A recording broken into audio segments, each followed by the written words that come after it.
বর্তমানে ফ্লাইটের কি আপডেট রয়েছে এবং ফ্লাইটের তরফ থেকে কর্তৃপক্ষরা কি বলেছে আপনারা? ফ্লাইটের কর্তৃপক্ষ তো ফ্লাইট ক্যান্সেল বলছে। আমাদের ফ্লাইট ছিল 2:55 কলকাতা, ভায়া কলকাতা, ইন্দোর, আগরতলা টু ইন্দোর, কিন্তু ফ্লাইট ক্যান্সেল। এখন বলছে যে যাওয়া যাবে না, সমস্ত ফ্লাইট ক্যান্সেল আছে। আমরা আমাদের মেয়ের বিয়ে হয়েছে ওখানে, আমরা বৌভাতে যাচ্ছিলাম, এক গ্রুপ অফ পিপল, আমরা 8 জন আছি এখানে।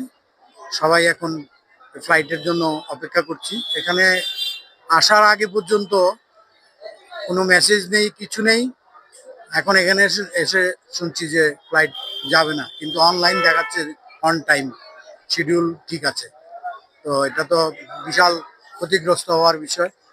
প্রোগ্রামও আমরা অ্যাটেন্ড করতে পারবো না, আর সেই হয়রানি তো আছেই। ইন্ডিগো কর্তৃপক্ষের তরফ থেকে আপনাদের এখানে আসার পর কোনো সাহায্য করা হয়েছে বা এই ফ্লাইটটা কবে নাগাদ আপনাদেরকে দেওয়া হবে এরকম কিছু জানানো হয়েছে? এরকম কিছু জানানো হয়নি, কিছুই বলছে না। কোনো সাহায্য? দেখা করারও সুযোগ নেই, ভেতরেও ঢুকতে দিচ্ছে না। বাইরে, গেটের বাইরে এখানে লাইন দিয়ে রেখেছে লোক, বিশাল লম্বা লাইন।